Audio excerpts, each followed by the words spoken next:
هنعمل النهارده بسكوت حلو قوي قوي قوي. هيتعمل باللبن السخن.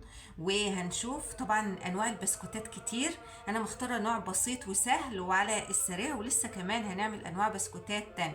ما تنسوش تصلوا على سيدنا محمد، وكل سنه وانتم طيبين.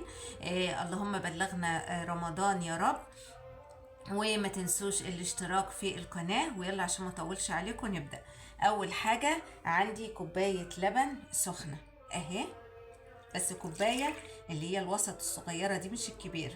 تمام. عندي كوباية الا ربع سكر. انا مش عاوزة اكتر بصراحة في السكر. آه عندي كوباية الا ربع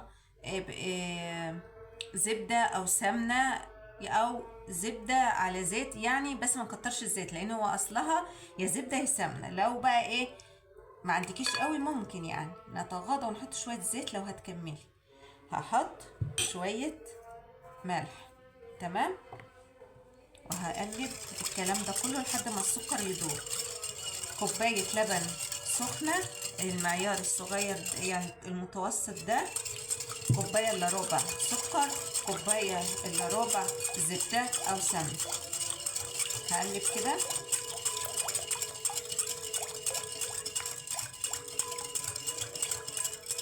ما عندي بيضة. كل المكونات سهلة وبسيطة وموجودة في البيت. بيضة بحرارة الغرفة. تمام. وهقلب.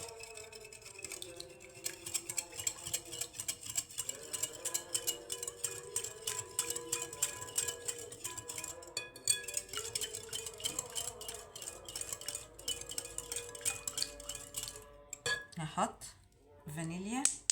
عندك فانيليا من التانية مفيش اي مشكلة. اهو مكونات بسيطة جدا، مفيش اي افتكاسات ولا اي حاجة غريبة.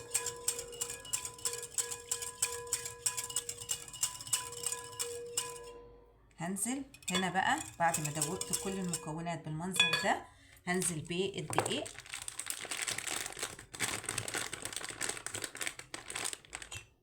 طبعا الدقيق زي ما احنا قلنا، في دقيق بيشرب السوائل بسرعة وفي دقيق ما بيشربش السوائل بسرعة، فعشان كده هنحط لحد ما نشوف هتبقى عجينة. هحط كمان معلقة كبيرة بيكنج باودر. لو وصلت لحد هنا يلا انزلوا واعملوا تعليق حلو كده، واشتركوا في القناة وصلوا على سيدنا محمد. معلقة كبيرة اهي.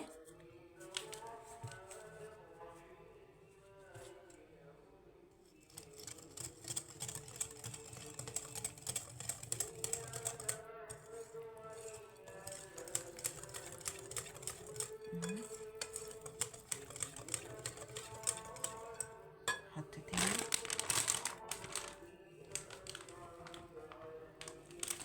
حاسين احنا الايام دي بروح رمضان كده يا جماعة والله. يعني بصراحة الصوت مع الصلاة حاسين كده بقى خلاص بروايح رمضان. كل سنة وانتم طيبين.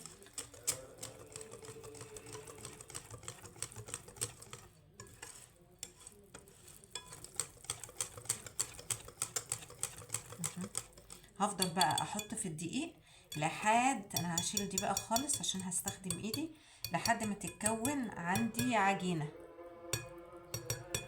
هاخد ده وهاخد ده واحطهم ايه تحت كده.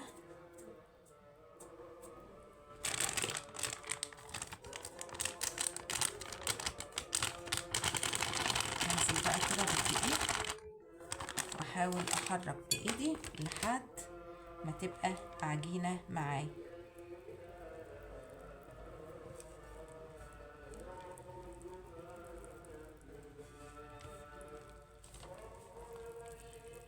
متنسوش بقى الاشتراك في القناة عشان احنا في رمضان ان شاء الله، ربنا يبلغنا رمضان على خير.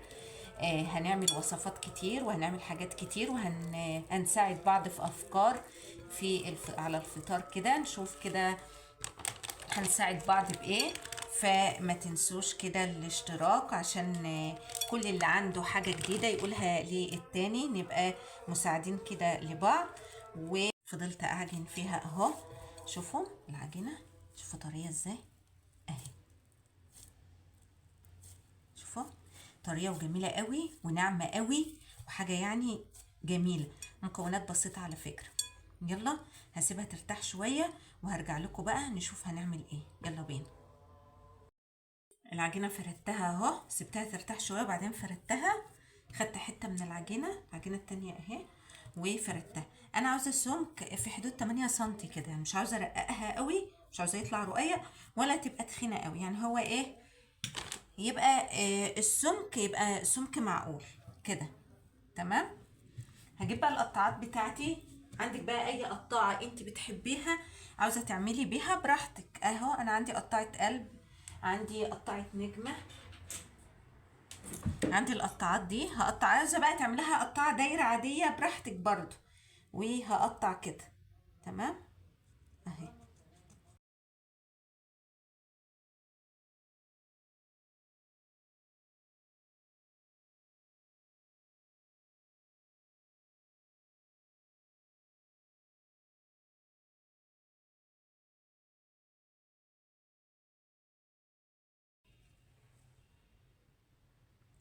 كده هوديه بقى الفرن، بسيب فراغات وهوديه الفرن ونبقى نشوفه لما يطلع. طبعا انا هدهن وشه لبن، عاوزه تدهنيه لبن وبيض براحتك، بس انا هدهنه لبن بس.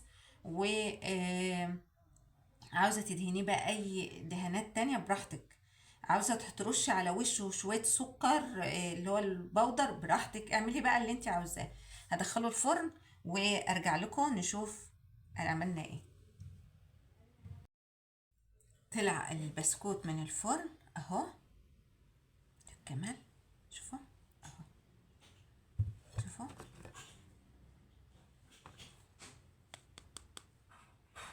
تحفة وطعمه جميل. بس هنا كوباية الا ربع سكر طالع مش مسكر قوي، يعني لو انت عاوزة تعمليه بقى للاطفال وحابة ان انت تزودي في السكر زودي، بس هو ده سكره معقول. وانا قصدت ان احنا لا، احنا ما بنحبش السكر عالي قوي في الحاجة، فعاوزه تزودي في السكر براحتك انت بقى، دي حاجه ترجع. جميل جدا وطعمه خرافه على فكره. ما خدش حاجه، المكونات موجوده في البيت على فكره. يعني من كوبايه لبن سخنه وكوبايه سكر وكوبايه الا ربع سمنه او زبده وبيضه، عملت الكميه دي ولسه كمان في الفرن، يعني لسه كمان في صينيه في الفرن. فحاجة جميلة قوي وتحفة وطعمه جميل قوي قوي قوي اهو. ومكوناته موجودة وسهلة وبسيطة وما خدش اي يعني اي حوارات او اي افتكاسات، كله على السريع اهو. شوفوا حلوة قوي. عاوزة طبعا تخليه مقرمش قوي رفعي، يعني في التقطيع رفعي السمك شوية بتاع العجين. عاوزة تخليه متوسط زي ده مفيش مشكلة، انت بقى ومزاجك. التشكيل ده جميل ولذيذ وطعمه جميل قوي وريحته كمان جميلة قوي، وينفع في اللانش بوكس احلى بسكوت. يا رب اكون قدمت لكم حاجة جميلة. ما تنسوش الاشتراك في القناة وتعليقاتكم الجميلة، وكل سنة وانتم طيبين. استودعكم الله والسلام عليكم ورحمة الله وبركاته.